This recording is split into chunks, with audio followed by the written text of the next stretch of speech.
Welcome to Stonk Insights, your one-stop shop for stock and crypto analysis and discovery. Today we have a special guest on the channel, as you can see here, the man himself, Donald McIntyre. Too excited to have him on the channel here just to talk about some things with Ethereum Classic as we wrap up the year. So, just to get an outlook, I know things have been down in the market for everyone. I know a lot of people out there are depressed, as I see in the comments all the time. So this is just to, get everybody's minds back on track. The vision is still there, just so we're all on the same page and, we're as one, as an ETC army. So how you doing, Donald? Very well, thank you, and thank you very much for having me, Stonk Insights. I watch your videos a lot. I appreciate it, man. I really do appreciate it. And before we get started, you really have inspired me to stay with Ethereum Classic. When I first discovered it in July, it was more, when I first discovered it, it was more as a swing trade. I did see value in it, like in the very short term, and I knew that was going to pop in the very short term. But the more that I got to looking to Ethereum Classic, starting to understand about blockchains and the layers of blockchains and the importance of a layer one, in the whole ecosystem of all blockchains. I personally started to, love, Ethereum Classic. And then I started to see that, it's so similar to Bitcoin, except that it's more enhanced with the smart contract capabilities, and here we are today, and I know you've been with it for a lot longer, so you don't have to get into a whole, because you have many videos out there where you talk about your background. But if you want to quickly, for my little small audience, just go over your background as quickly as you can, or as immersive as you want to. Okay. Bueno, thank you very much for the kind words, and I'm very happy that my research and my posts and videos inspired you. I think it was amazing. It's been amazing to see your evolution, because I watched your first video about ETC, and then several others, and the way you advanced in terms of knowledge of all this that you mentioned was amazing. And for me, for the ETC army in general and the ETC community in general, it's very important for everybody to have your attitude, like also others have, which is to do their research and really understand what are the important variables and the competitive advantages and the positioning of Ethereum Classic and the reasons why. So that's amazing. So I thank you for your dedication too. My background, now I work in a firm called BIwares, which is a data science firm. I'm business development manager for North America, and I am also the blockchain lead at that firm. And I provide courses to multinational corporations, etc., to the top management, even sometimes the shareholders, for them to start to understand what is Bitcoin, Ethereum, difference between proof of work, proof of stake, all the other cryptocurrencies, etc. That's what I do in terms of work. And then I dedicate also a lot of time every day participating in Ethereum Classic. Ethereum Classic is an open blockchain, so we are many volunteers who are passionate about Ethereum Classic and its principles and its reason for existing, and the great potential that it has in the future. So those are the two things that I do. Before that, I was a tech entrepreneur, or fintech entrepreneur. I started two companies in the 2000s until 2012, 2013. And before that, I was a stockbroker at Morgan Stanley and UBS Securities. I was always in finance, more or less involved. Nice. Thank you for that. So yeah, let's get right into this. I did break down some questions, like I said, from your Ether plan, but this first question is one that I found from an article, just scrounging around on the interwebs. So this is regarding Ethereum Classic's integration with IoT devices. Back in 2018, Grayscale stated in August, and I quote this: "We believe that one day ETC will become the foundation of the globalized, secure, and decentralized Internet of Things. So, I found that very fascinating because it's not something that's really talked about now, and I know the Internet of Things is a very big, market, addressable market. I myself, I talk about helium mining, which is, decentralized devices that you keep at your home, and they connect to the Internet of Things, via these devices. But I would like to get, because this was the only article that I could find regarding, Ethereum Classic and IoT devices. So can you expand upon that, with Ethereum Classic's use case as far as IoT devices are concerned? Well, IoT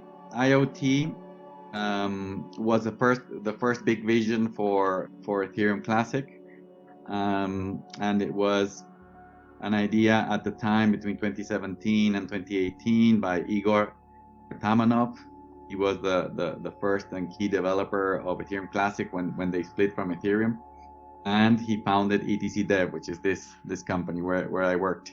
Right So on. our vision was our main vision for the future was at that time was IoT devices, and the concept is basically that, for example, this lamp or a car or any device in the future is going to have embedded a very light client of ETC, and it's going to operate based on the features of ETC. For example, if you have an electric car, an electric vehicle, and you want to get into the car because you are the owner, you're going to have for that car. The car very likely is going to be an NFT. An NFT is basically an object on the blockchain, no? And it can be used for many things. One of the things that we're using it now, even on ETC, is for collectibles. But the NFT itself, the technology, the code, you can attach it to any other object. For example, in the case that in the example that I'm giving you, it can be an electric vehicle. So you go in, and the electric vehicle is going to operate, and it's going to know that it's you because you have the private key to that car, and you're going to use it. That car is going to have a loan, for example, because I bought it with a loan, and if I don't pay the loan, then the car is going to be deactivated, and I'm not going to be able to use it until I pay the loan. And then when I want to sell the car after X years of using it, I can transfer it to you, and I transfer the NFT just the way we're transferring now and trading NFTs. No, I can transfer it to you. You pay me, and I transfer it to you, and there's going to be a marketplace for that device specifically. Then in 2018, for example, Cody Burns, who's a very active developer and engineer in Ethereum Classic, he showed also how with his phone he could turn on and off lights of the house. In the stage of the Ethereum Classic conference, which was in Seoul at that time.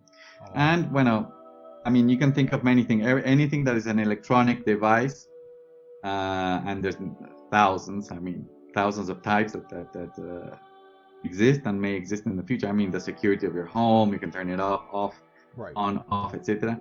And everything in a decentralized way, because everything you do now, for example, the bell systems, the ring systems, this ring device that I think belongs to Amazon,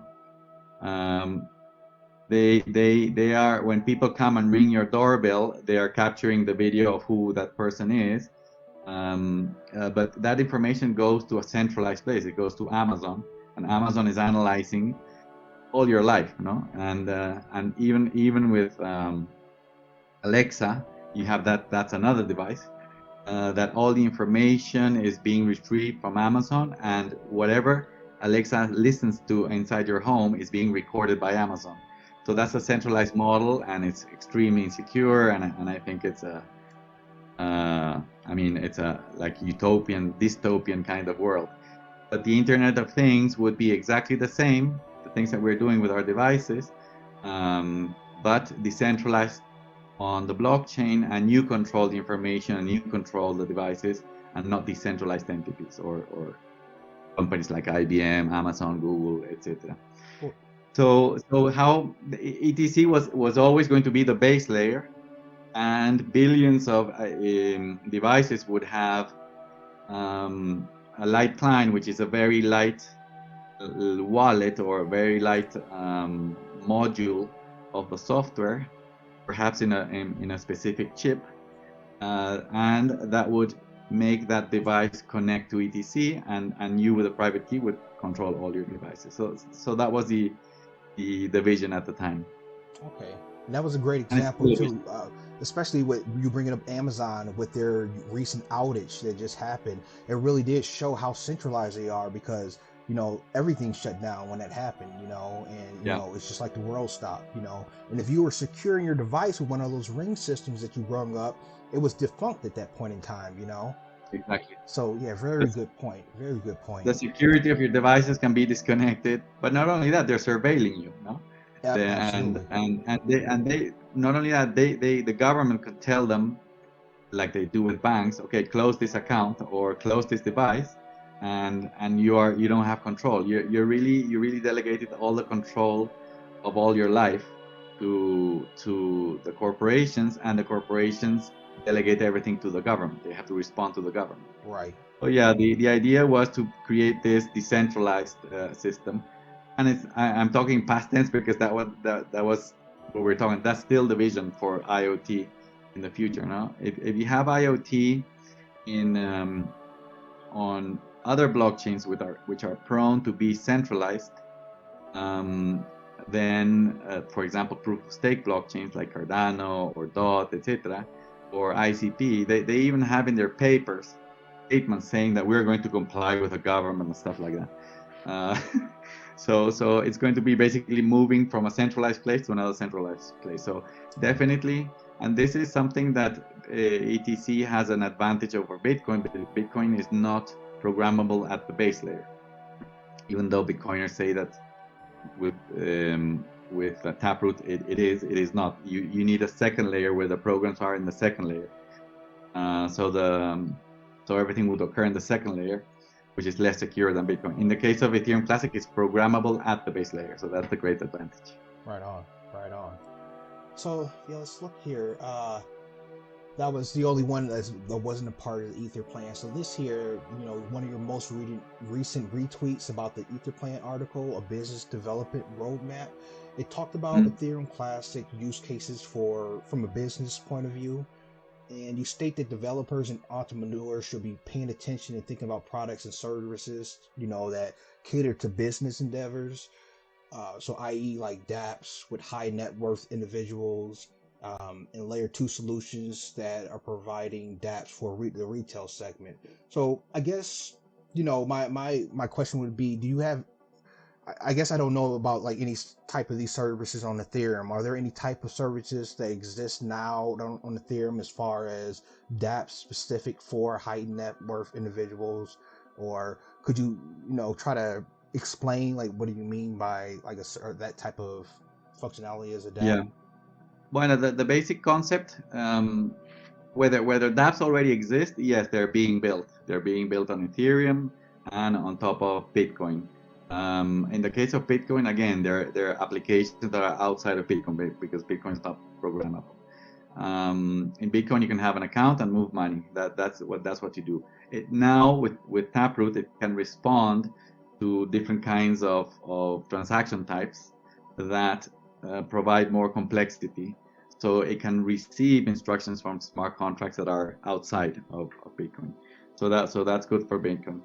But yes, like wealth management systems for high net worth individuals and all that. But what I want to say before, the specific ideas of what can be built on top of ETC, the concept is basically that ETC is a base layer, and as a base layer, it's great because it's proof of work and it's much more secure. But the downside is that it's not scalable. So ETC is identical to Ethereum 1. So Ethereum Classic is going to have the same limitation in the future of more or less 1.5 million transactions per day. And the world produces billions of transactions per day. So evidently, ETC is very secure, but less scalable.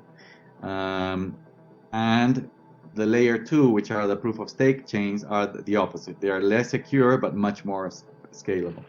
So that is important to differentiate, because I think that it is important to understand that in the future, because of these characteristics of these features, and digamos, the good part and the limitations, it's very likely that applications that require high volumes of transactions of small amounts are not going to occur in ETC. So the other day I saw that you interviewed the founder of Classic Swap, no?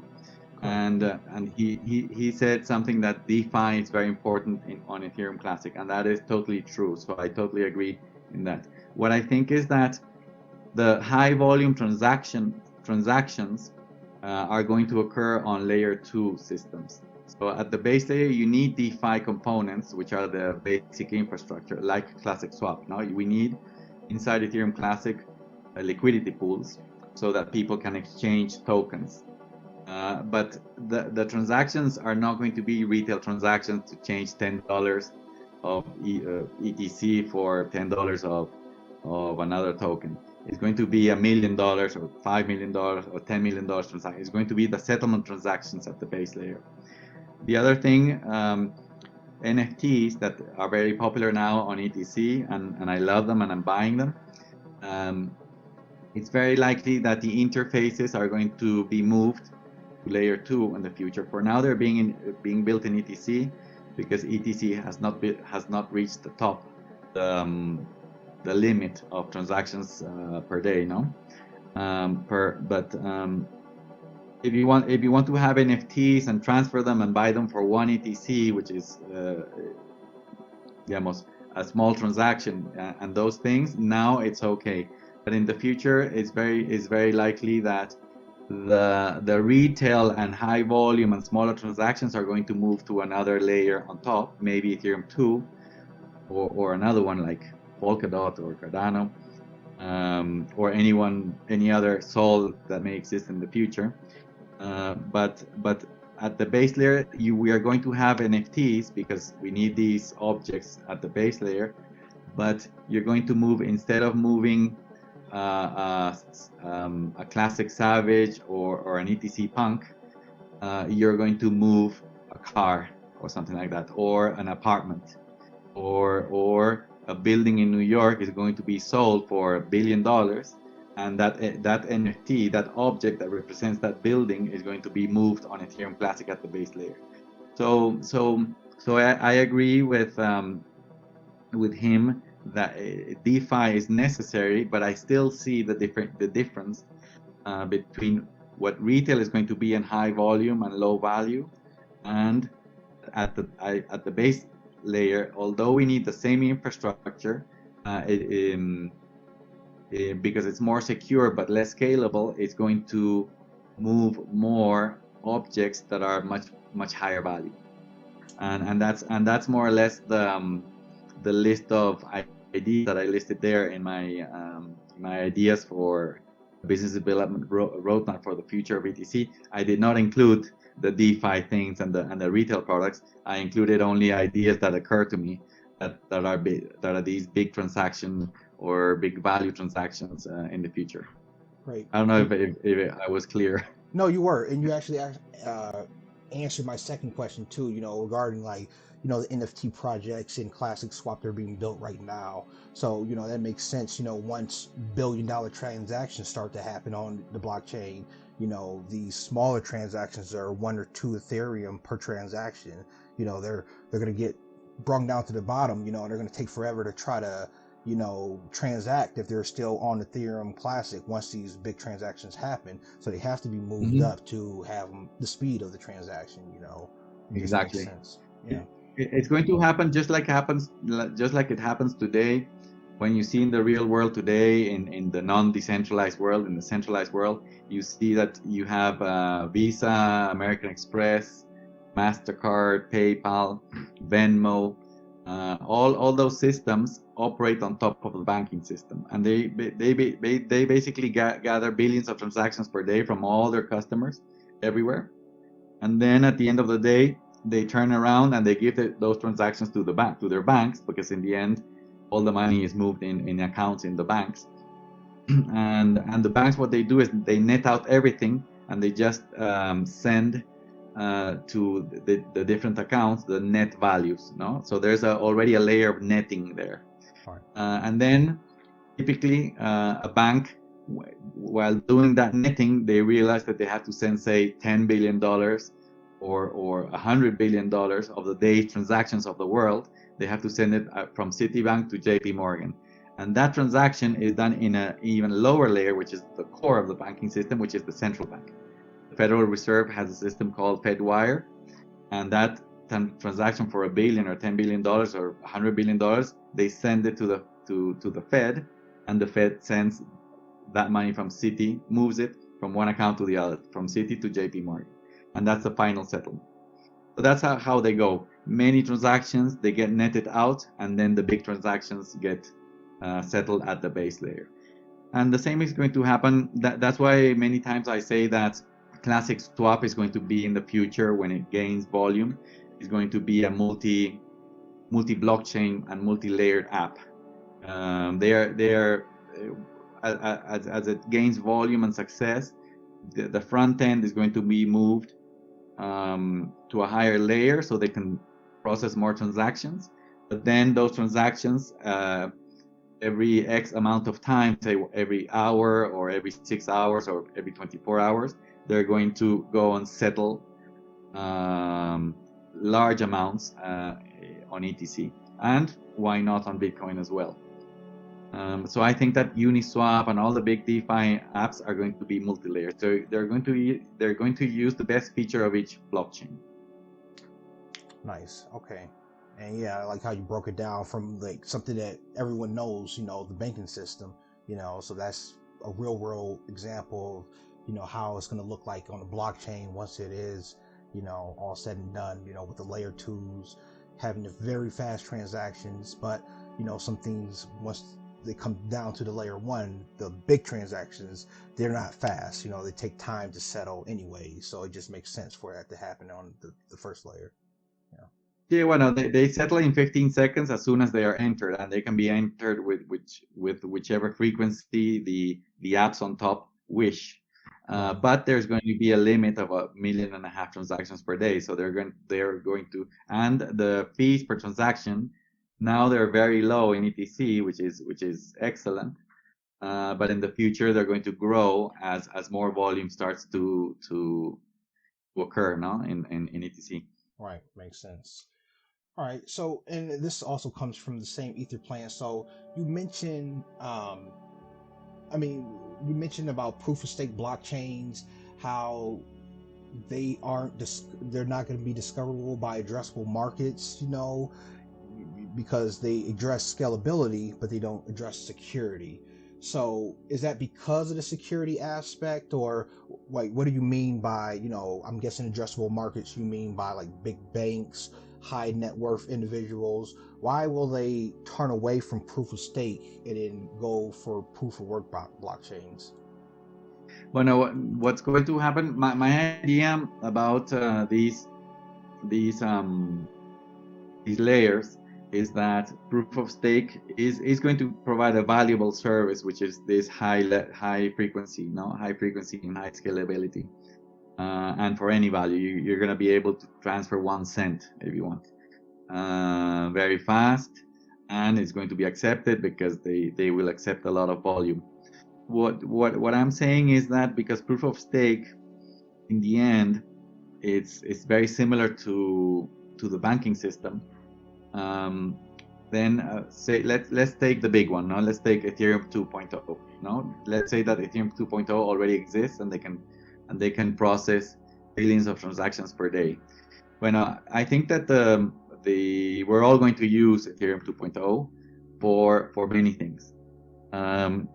But the thing is that because proof of stake system depends on capitalists, that put money, and they earn the right of producing blocks, and those capitalists are going to be very big in the future. It is very likely that they are actually going to be the banks, HSBC, JP Morgan, Citibank. They're all going to be stakers in these networks in the future, because it's a business model, no? and they get a constant revenue from issuance per block, etc. But the networks and the users, when they see that they start to resemble the traditional banking systems, and they're going to be divided in silos. Like the United States is going to be regulated in a certain way. The Ethereum 2 in Europe is going to be regulated in a different way as well.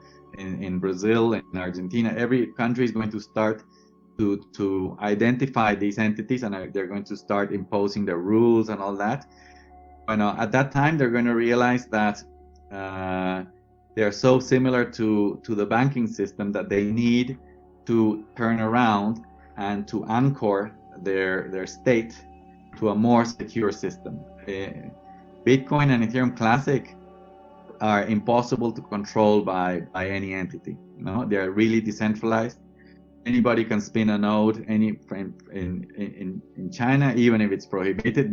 There's many nodes there in China, or in India, or in Brazil, or in the North Pole, the Southern Pole, wherever they want, they can spin a node. So those blockchains, because they are proof of work, any miner can mine from anywhere, and if they get prohibited in one country, they just move to another country, and we have seen that happen. It's proven.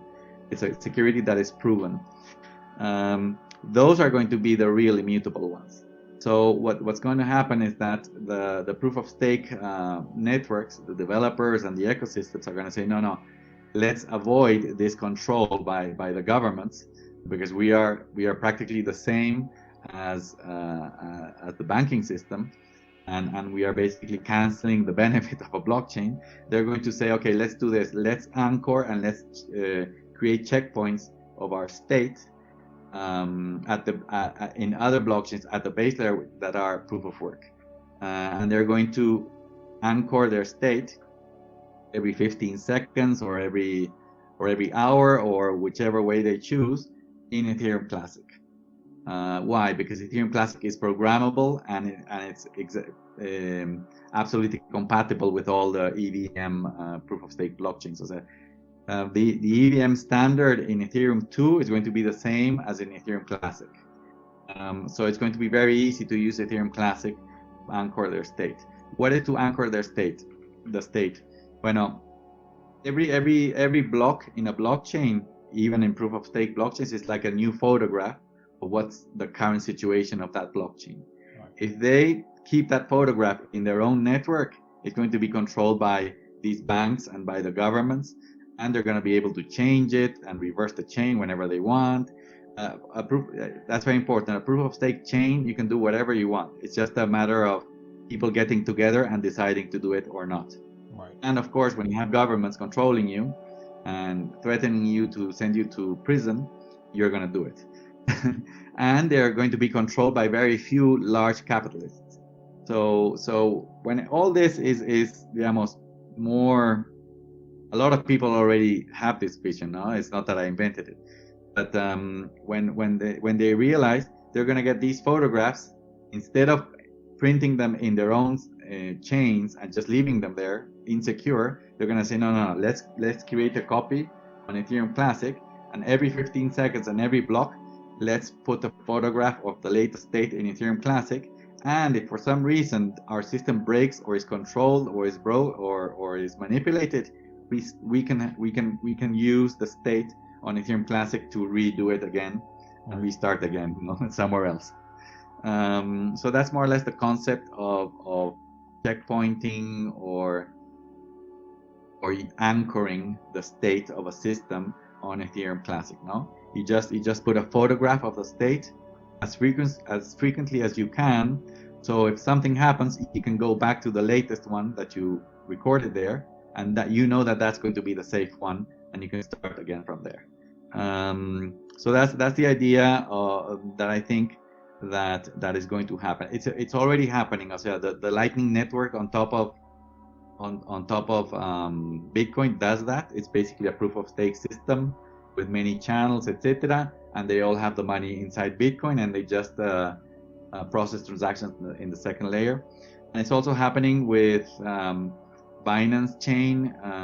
Binance Chain has $5 billion of Bitcoin in Bitcoin, so the Bitcoins are secure there, but they trade them in the Binance Chain, and whenever they want, if something happens, they can go and retrieve them in the Bitcoin network. So that's a combination of security and scalability. And Ethereum is also doing that now.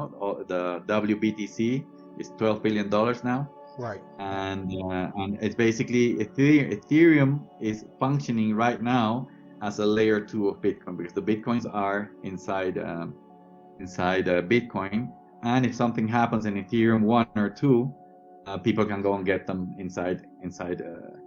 And that brings me to the other part. The other part is that not only for checkpointing, but also the monetary policies are very vulnerable in the proof of stake for the same reasons.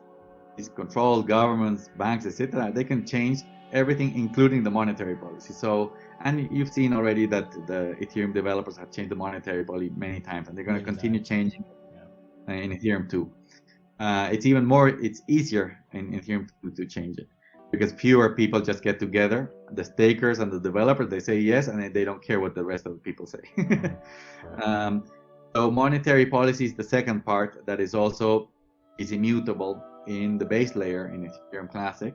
So in the future, very likely when people start seeing that the currencies in the proof of stake chains are not that immutable or digamos, disciplined, they're going to start to demand to use the coins at the base layer, or maybe do pegs where the stock of Ether is going to be pegged to the stock of ETC or things like that. Now, there's many ways of providing secure monetary services.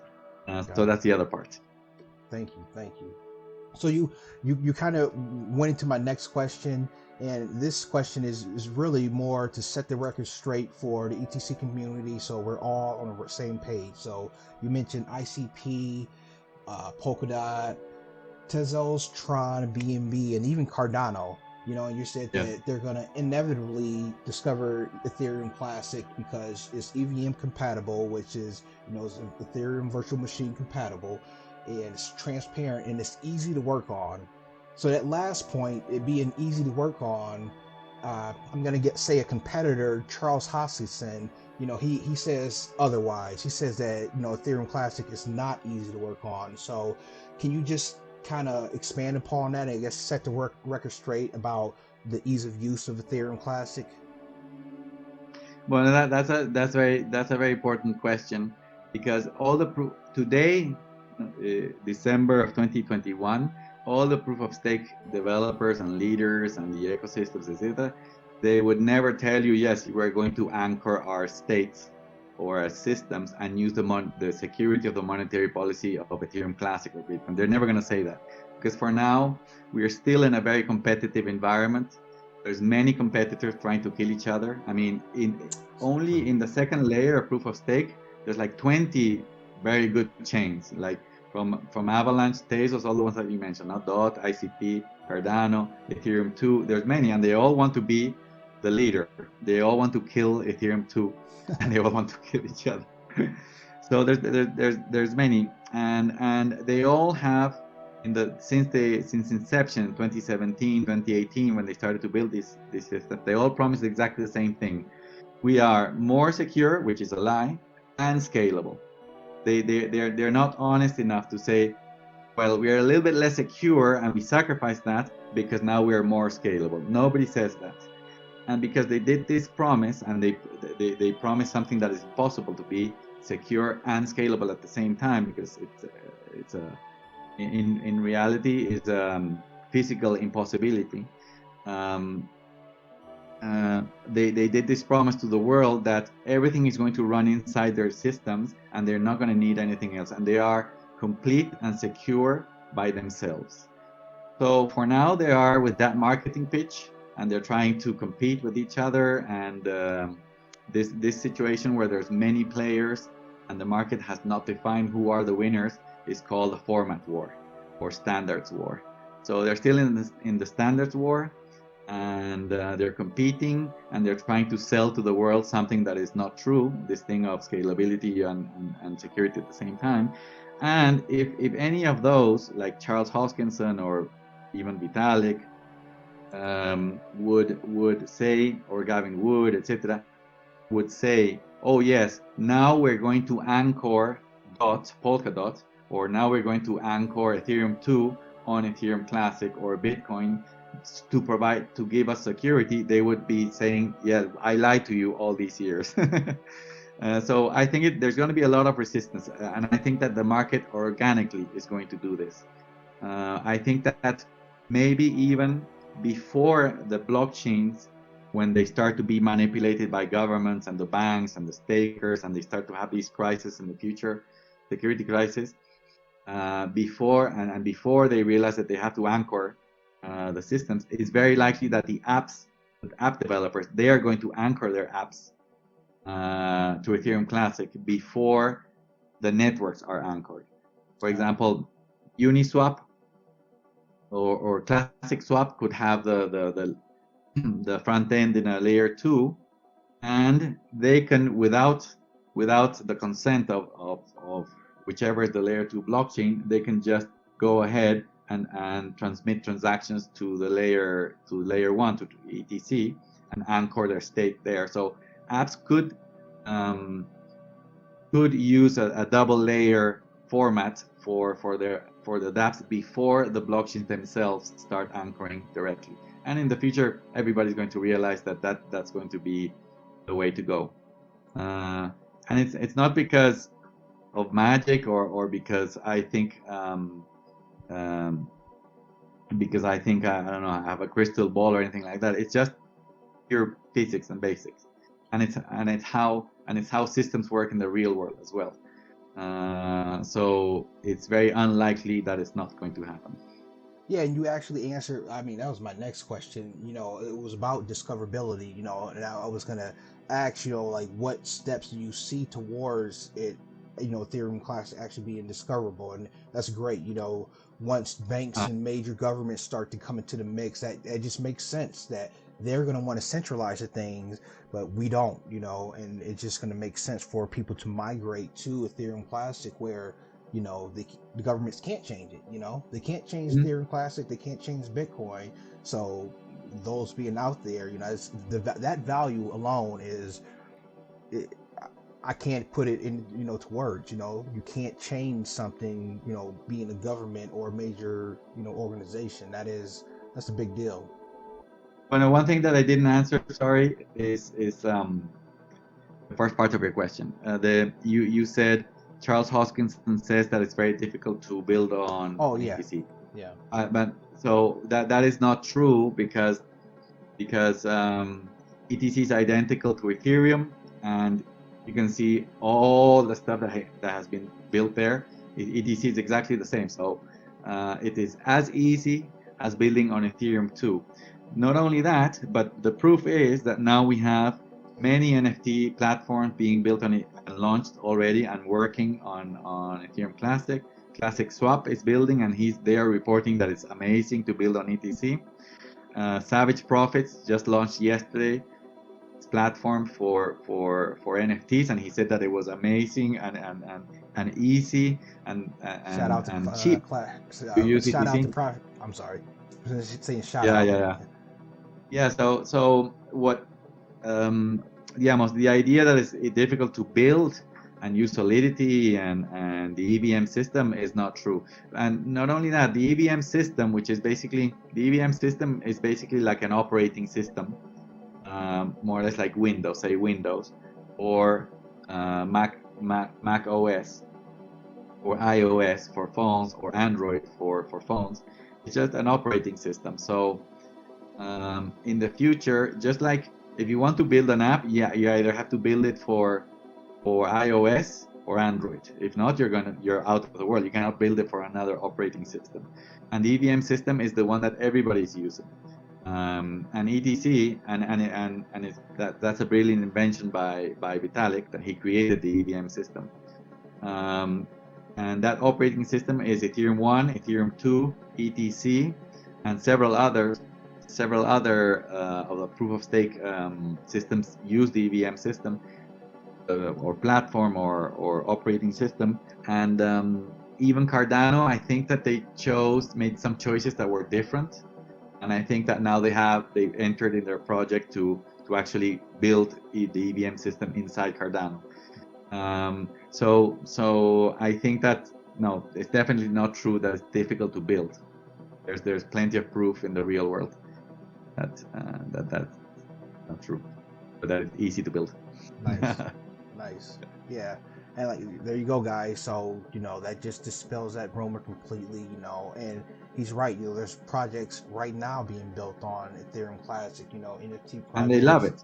They love it. Yeah. And the yeah. founders saying they love it. And they keep building. Yeah. Yeah. So discoverability, the other issue that you pointed out, I think that's very important. And I think that ETC is in the process of being discovered. So that is when we see ETC that it's number 35, 37 and in the ranks. And that when now there's a lot of activity. So this thing that it's a ghost chain is not true anymore. But 6 months ago, there were not so many apps being built on ETC. So the process of what I mean by this discoverability or being discovered is that because the proof of stake systems are telling the world that they are the good ones, and they're telling the world that ETC and proof of work and Bitcoin burn electricity, so they're going to die, and the truth and the future is proof of stake, then the people there's a lot of noise.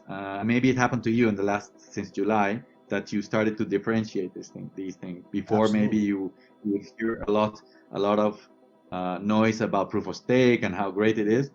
But now after doing your research, etc., you understand the differences, and you already understand that what they are saying is not really true, and that there's incredible value at the base layer with proof of work. True. So that's what I mean. In time, people are going to start suffering these security problems and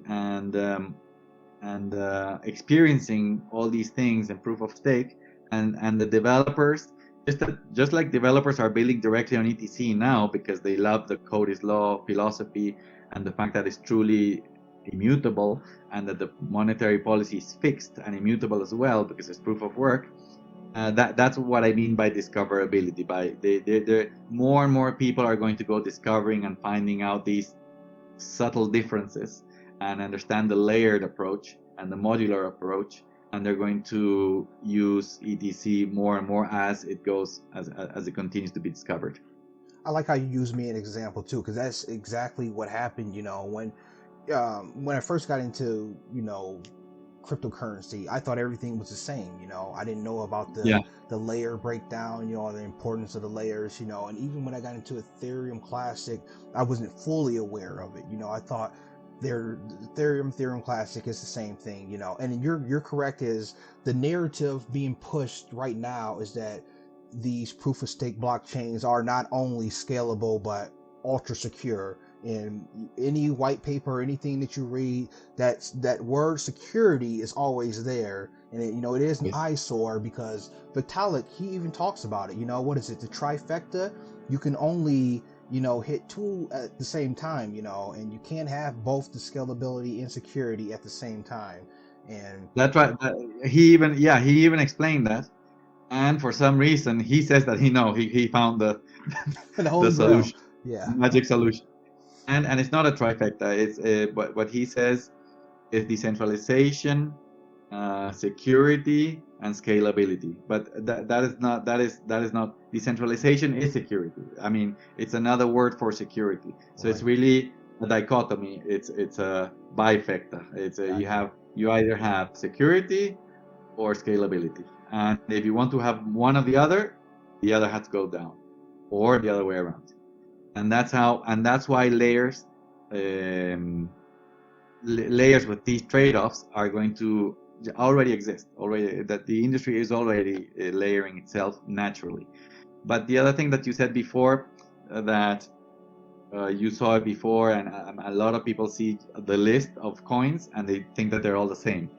So they think that buying Bitcoin or ETC is exactly the same as buying Cardano or Avalanche. True. But evidently it's not the same, and everybody sees the list like this, and that's it. But the reality is that the list is going to be slowly in their brains. People are going to see that it's going to be layered, and not only 2 layers, 3 layers, because Matic is here. Matic is more a layer, another layer on top of layer 2, so it's layer 3.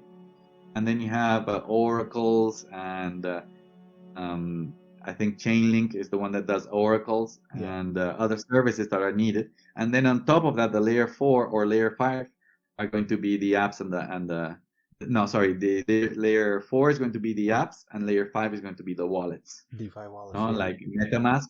MetaMask is the last layer because it's the one that we use. You and I use. We use MetaMask, and from MetaMask we can use several blockchains and apps and stuff like that. And those apps use different blockchains, and those blockchains can use other blockchains for anchoring, for example. So that's going to be how it's going to play out. But for now, in our minds, or the people in general, they see everything as one list, and that's it. Gotcha. I guess for my last question, who discovers ETC first?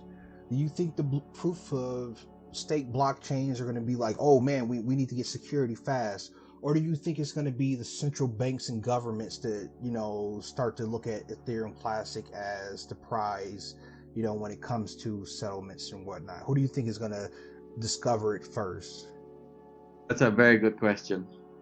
I think that because the developers and the companies like IOHK and the Ethereum Foundation and the Polkadot, I think it was Parity. I think it's called. I don't know if it's called Polkadot, but that is the company that manages Polkadot and ICP, because they have done these big promises, and they have to save face. It's more or less like COVID. People, I think that governments are continuing to impose the masks and the lockdowns, and in Australia they're putting people in jail because if you don't have a mask, or and all those things. Not because the science says that. It's just because they have done it for a year and a half or nearly 2 years, and now they have to save face. So they keep insisting on the same wrong assumptions and the same wrong science. No, so I think that the same thing is psychologically is happening to all those projects. They have repeated these things for so long, and it would be such a loss of faith in the project if they suddenly say, oh no, we realize it's not like this. And these are guys that are, very advanced and very well-known computer scientists. No, they're PhDs. They hire other PhDs, cryptologists, etc. Very, very advanced and very high-level minds. And imagine for all of them to say, yeah, you know what? We're not secure and scalable. We are less secure. So now we have to go and use proof of work. And the other dimension is that they have even Charles Hoskinson, they have sold that proof of stake is good for the planet, which is like a higher moral concept. That's right. So that's even more compromising for them morally, to start saying, oh no, now we're going to use proof of work. But you told me that you were going to kill the planet if we use proof of work. No, it wasn't really like that. So they have to tell the world, I am a con artist. So it's going to take, so to answer the question, so because of that, those guys maybe are going to be the last ones to acknowledge this. And I think that for sure, like I told you before, the dApp developers are much more pragmatic. You've spoken to the founders of Classic Swap, and we see the founders of the other projects on ETC. They're very practical. Yeah. They're less idealistic, and they're more business people. So those guys are going to say, let's build this component at the base layer, and it's very possible because they are more practical and they're less compromised with this sales pitch that is not true, that they're going to be first. And I think that And I think that it's a very good question whether the banks are going to acknowledge it. I think the banks, when on one side, they may have a resistance to acknowledge that because they want to be the stakers in the proof of stake chains. Um, but at some point, the market is going to demand from them to offer secure services, and at that point, at some point, it's going to be so obvious that ETC and Bitcoin are the truly secure base layers that they're going to have to admit it. So maybe first the developers, then the banks, and first the dApp developers, then the banks, and last the proof of stake project managers. Awesome. And yeah, that was the type of answer I was looking for. So awesome. Yeah, I said that was the last question, but I guess I got not a surprise question, but this is a question that always pops up from the community. Price predictions. What do you see in the next 3 months? Where do you see the price of ETC? And I'm not talking about just through this month and the next 3 months. Let's say until the end of February. Yeah, I think that this cycle has been atypical, and we can all, I mean, you can just see what's happening in the prices.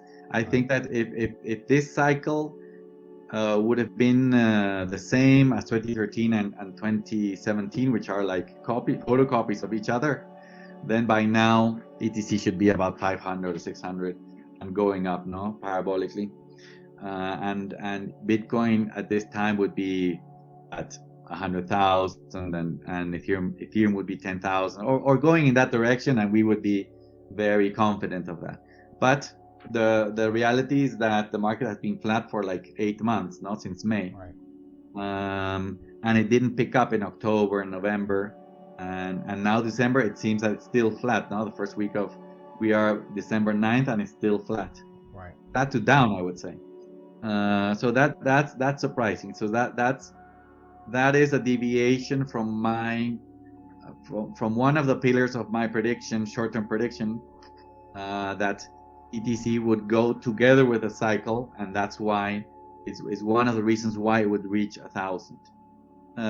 So my current stance is that I still think that we could have a sudden surprise in December, and by the end of the year we could see Bitcoin at 125,000 and Ethereum past 10,000 and ETC past $1,000.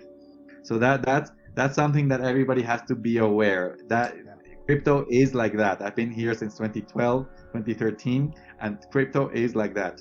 And we've seen it this year. I mean, there's projects that they were trading for cents, and now they're trading for $180. Easy, yeah. So I do not discard totally that maybe the cycle is going to compress in December in the last 2 or 3 weeks, and finish up by the end of December, because there's cyclical things. Fund managers, institutional investors have to close before December, and people psychologically are happy because of Christmas, and there's always Christmas rallies for some reason, psychological reason, and it must be because of Christmas and all that. So let's not discard that. But if it doesn't happen, say that ETC ends up the year at 50, stuck at 50 or 40, between 40 and 50, and Bitcoin at 50,000, and Ethereum at 4,200 or something like that. It doesn't really matter because it's only 2 or 3 weeks. And I think that for sure in the following months, this second leg of the cycle is going to happen. Maybe the reason I think, there's 2 reasons I think it was delayed and maybe like flattened up to now. We don't know if it's going to explode, but the first reason is because we are in a situation where the Federal Reserve all this year has been printing $120 billion per month. Right. And now they are starting to reduce that $20 billion per month. So December, they're going to do only 100 billion. And then 80 billion, and then 60, and they're going to go, that's called the tapering. And so by June, they're going to stop printing money on a monthly basis. I don't think it's not sustainable because of the macro situation. The Federal Reserve is going to start printing money again. But for now, they're trying to stop that. So that drains a little bit of liquidity from the market, and not only crypto but also stocks and other and gold are all flat, have been flat for 8 months. That's one reason. The other reason is this psychosis there is for COVID, no? And every time there's a new variant in South Africa or Denmark or Argentina or Brazil, wherever there's a new variant, the initial reaction is a reaction of panic, and because the governments have, in my opinion, have done a very bad job in how they managed COVID, and the bad job is basically that they suppress the economies, no? The people from traveling and all that has suppressed a lot of industries, and the restaurant industry. I mean, it's they have killed thousands or tens of thousands of restaurants in the country and stuff like that. Bueno, so if we have a panic every 3 months of a new variant, that brings again into the psychology of the market the possibility that there could be another recession again, instead of getting out of the COVID recession. So I think that those two things maybe are the ones that are keeping the market flat. I agree. And also, like the Evergrande situation is happening over in China, with them defaulting on, that all their deals. So yeah, that's all these variables are, pushing all markets down. Like you said, it's not just crypto, it's stocks, it's equities, the housing market. It's like they're all getting eviscerated at the moment. So yeah. So what's happening with the prices is that the cycle is not happening in November, December, so it may be postponed. But in this cycle, I am sure that we're going to see Ethereum, Bitcoin, and ETC in those numbers, no? Above 100,000, above 10,000, above 1,000. Nice. So it's just a matter of see when it happens. Right. You heard it here, folks. So that's all that I have. Do you have anything that you want to push out, to the ETC Army? You're the general of the Army. I'm just a lonely soldier. So, you got anything that you want to, shout out, or anything you want to say? Yeah, bueno, I love the ETC Army. I love how this year it has grown. I love to see the passion of so many and how it's growing. I mean, every day I see new people from from Korea, from the United States, from South America. Everybody wants to be part of the ETC Army, and I think that is amazing and very important to spread the word. And most importantly, and this is related to you, to spread the correct word, and not to say all the BS that others are saying. Because on YouTube you can see there's a group of ETC Army YouTubers that are spreading the word, the truth, no? That ETC is the original chain, that Ethereum is the fork, that the market is going to be layered, that proof of work is more secure but less scalable, proof of stake is less secure but more scalable, and so they're complementary. All those truths are very important to spread. So I love that the ETC Army is doing that. But there's many other YouTubers. I click on many Ethereum Classic videos, and they keep repeating the wrong information and all the mistakes that others have done, and they keep repeating what Charles says or Vitalik says and all that.